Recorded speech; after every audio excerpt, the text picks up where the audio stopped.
नमस्कार, सनमार्ग लाइव में आपका स्वागत है। दिन भर की तमाम बड़ी खबरों के साथ मैं हूं खुशबू राय। उपराष्ट्रपति वेंकैया नायडू कल हरमू मैदान में मुख्यमंत्री कृषि आशीर्वाद योजना की शुरुआत करेंगे। एक साथ राज्य के 24 जिलों में योजना की शुरुआत की जाएगी, जिससे लगभग 35 लाख लघु एवं सीमांत किसानों को सीधा लाभ पहुंचाया जाएगा। पहली बार होगा। कई बार हम ये देखते हैं कि हमारे यहाँ पड़ती भूमि भी पड़ी है। एक किसान के पास 2 एकड़ जमीन है, वो आधी एकड़ में खेती कर रहा है, क्योंकि उसको इनपुट खरीदने का उतना सक्षमता नहीं है। कोई भी सरकार या कोई भी विभाग ये दावा नहीं कर सकता कि हम 100% हर चीज को हर एक तक पहुंचा। ये उसको एक एडिशनल सपोर्ट के रूप में हम दे रहे हैं। पीएम किसान ने भी एडिशनल सपोर्ट के रूप में दिया। हमने अपनी कोई योजना बंद नहीं की है, आपकी जानकारी के लिए। ना हमने बीज बांटना बंद किया है, ना खाद योजना बंद की है, ना हमने कुछ भी और बंद किया है। लेकिन एक एडिशनल इनपुट सब्सिडी के रूप में सरकार किसी को एडिशनल हैंड होल्डिंग कर रही है। हरमू मैदान है, जहाँ पे मुख्य अतिथि का आगमन 11:45 पे होगा और 12:45 तक महामहिम उपराष्ट्रपति जी रहेंगे। 10,000 से अधिक लोगों के आने की संभावना है और इसमें ज़्यादातर वैसे किसान हैं जिनको कल अपनी प्रथम किश्त की राशि मिल जाएगी। इसके लिए हम लोगों ने सभी तरीके की व्यवस्थाएं की हैं, चाहे वो वहाँ पे शौचालय लगाने की हो, चाहे पेयजल की हो, चाहे विधि व्यवस्था से लेकर के रूट संधारण की हो। किसी भी आपातकालीन घटना को निपटने के लिए भी तैयारियां की गई हैं। मुफ्ती में भी और अदरवाइज पुलिस और मजिस्ट्रेट वहां पर रहेंगे। इसके संबंध में जॉइंट ऑर्डर भी इशू कर दिया गया है। सभी जो मंच के आसपास लोग रहेंगे उनके पास आईडी कार्ड रहेगा। पिछले 8 सालों से विश्व आदिवासी दिवस के मौके पर अर्जुन मुंडा राजेंद्र चौक से जयपुर स्टेडियम तक पदयात्रा का आदिवासियों के बीच अपनी उपस्थिति दर्ज करवाते आ रहे हैं। इसी क्रम में आज केंद्रीय मंत्री अर्जुन मुंडा रांची के राजेंद्र चौक से लेकर जयपाल स्टेडियम तक होने वाले पदयात्रा में शामिल हुए। मौके पर अर्जुन मुंडा ने आदिवासियों के हित की बात की और यह बताने की कोशिश की कि आदिवासियों को यह महसूस करना होगा कि उनकी संस्कृति और उनकी परंपरा कैसे चले। इस मौके पर अर्जुन मुंडा की पत्नी ने विश्व आदिवासी दिवस के मौके पर सभी को शुभकामनाएं दी।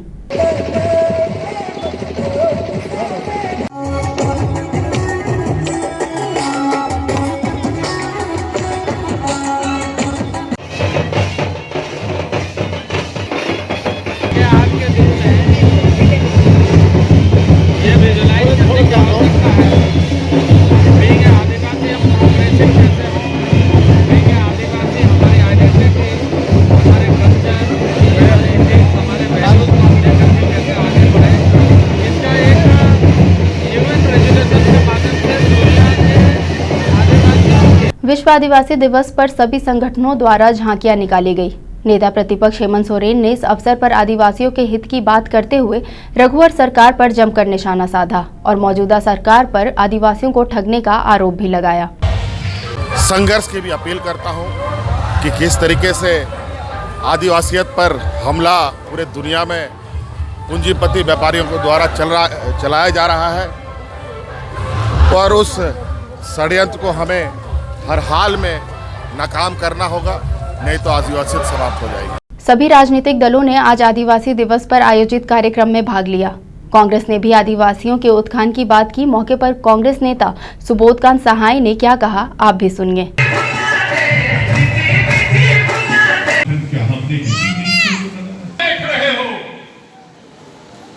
कहां बनाइएगा कर्मा?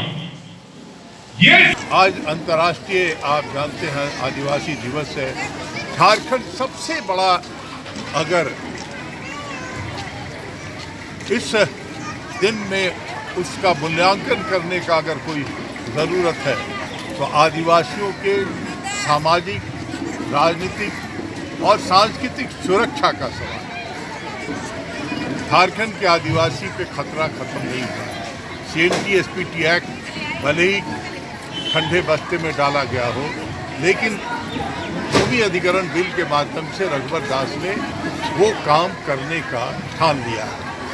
और इसीलिए क्योंकि जो 40% रत्न गर्भा इनके खोइचा में है, इनके गोद में है आदिवासी, उस पर बड़े बड़े देश के पूंजीपतियों का गिद्ध दृष्टि लगा हुआ है और इसलिए ये झारखंड के आदिवासी सुरक्षित नहीं है, क्योंकि ये राज्य और ये राज के अगुआ पूंजीपतियों के चाटुकार हैं, उनका तलवा सहला रहे हैं। इसलिए एकजुट होगा, फिर से उन्मूलन करना पड़ेगा अपनी संस्कृति, सभ्यता, परंपरा, भाषा की रक्षा के लिए। विश्व आदिवासी दिवस के मौके पर केंद्रीय समिति छात्र संघ के द्वारा जुलूस निकाली गई। यह जुलूस मोराबादी से लेकर अल्बर्ट एक्का चौक तक निकाली गई। जुलूस की अगुवाई केंद्रीय समिति छात्र संघ के सदस्य सुरेश टोपो ने की। 9 अगस्त को विश्व आदिवासी दिवस भारतवर्ष के साथ पूरे विश्व में मनाया जाता है। जितने भी भारतीय आदिवासी समुदाय विदेशों में रह रहे हैं, वह सभी विश्व आदिवासी दिवस को अंतर्राष्ट्रीय पहचान दिलाने की कोशिश कर रहे हैं। सुरेश टोपो ने स्पष्ट किया कि देश भर के आदिवासी समुदाय समता जजमेंट और पेशा कानून को सख्ती से लागू करने के लिए अभी तक आंदोलनरत हैं। विश्व आदिवासी दिवस यूएनओ में ये तय किया गया कि विश्व आदिवासी दिवस 9 अगस्त को हर वर्ष मनाया जाएगा। पूरे विश्व में, हर देश में जहाँ भी आदिवासी हैं, 9 अगस्त को आदिवासी अपने हक अधिकार जो नहीं प्राप्त किए हैं, इसके उपलक्ष्य में या इसके आधार पर मनाएंगे। पाकुड़ जिले में विश्व आदिवासी दिवस धूमधाम से मनाया गया। आदिवासी छात्र संघ, कांग्रेस पार्टी और भारतीय जनता पार्टी ने इस अवसर पर कार्यक्रम का आयोजन किया।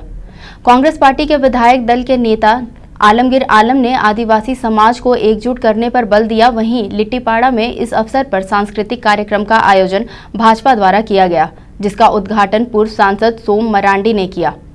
इस मौके पर आदिवासी महिला एवं पुरुषों ने पारंपरिक गीत और नृत्य भी प्रस्तुत किए।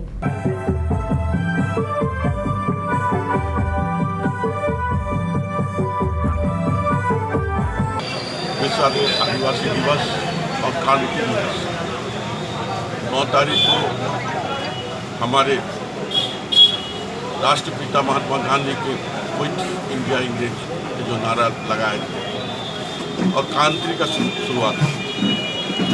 और आज 9 अगस्त जो है, संयुक्त राष्ट्र संघ ने 2004 में फाइनली जो निर्णय लिया था कि जो मूलवासी हैं, जो अनुसूचित जनजाति के लोग हैं, उनका अपेक्षा की जा रही है पूरे देश में।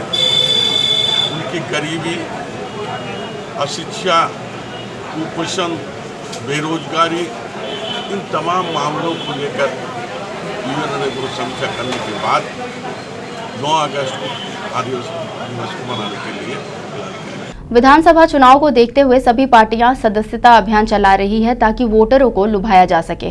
राष्ट्रीय जनता दल ने भी सदस्यता अभियान चलाने की शुरुआत की। झारखंड राष्ट्रीय जनता दल के प्रभारी जयप्रकाश नारायण यादव ने अब झारखंड में राजद को मजबूत करने की जिम्मेवारी अपने ऊपर ले ली है और आज से सदस्यता अभियान कार्यक्रम की शुरुआत की। कई इस अभियान में जो तिथि तय हुआ है, वह तिथि तय हुआ है कि सदस्यता अभियान का प्रारंभ आज क्रांति दिवस, अगस्त क्रांति के अवसर पर 9 अगस्त से शुरुआत हमने किया है। यह अभियान हमारा प्राथमिक और जो हमारा सदस्यता अभियान है, यह भर्ती का ये हमारा चलेगा 10 अक्टूबर तक। फिर प्रारंभिक एवं प्रखंड इकाई के सदस्यों का चुनाव हम 6 नवंबर से 11 नवंबर के बीच करेंगे।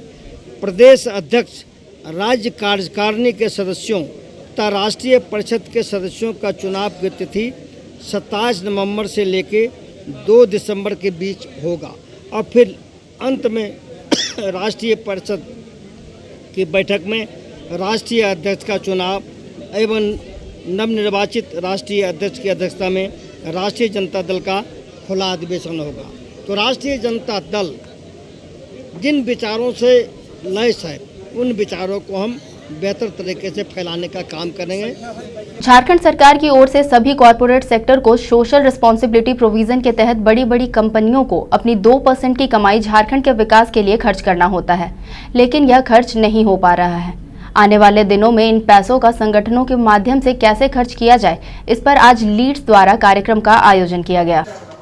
सरकार की नीति में एक कॉरपोरेट सोशल रिस्पॉन्सिबिलिटी का प्रोविज़न है। जो बड़ी बड़ी कंपनियां होती हैं, अपनी पूरी प्रॉफिट का 2% डेवलपमेंट के लिए खर्च करना है उनको कंपलसरली।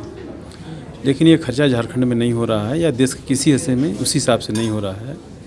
उसी के ऊपर मंथन हो रहा है और उसी पर विचार हो रहा है कि आने वाले दिन में CSR का पैसा संगठनों के माध्यम से कैसे खर्चा हो। खानपान जिंदगी का अहम हिस्सा होता है और ऐसे में अगर आपको डायबिटीज फ्री और हाइजीनिक फूड का लुत्फ उठाना है तो आप होटल लैंडमार्क जा सकते हैं, जहां पर 9 से 15 अगस्त तक हेल्दी फेस्टिवल का आयोजन किया गया है। फेस्टिवल हम लोग होटल लैंडमार्क में, जिसका नाम हो गया healthy vegan and diabetic food festival, जो हम लोग 9 तारीख से मतलब कल से शुरू करेंगे और 15 तारीख तक चलेगा। ये 7 दिनों का फेस्टिवल हम लोग कर रहे हैं।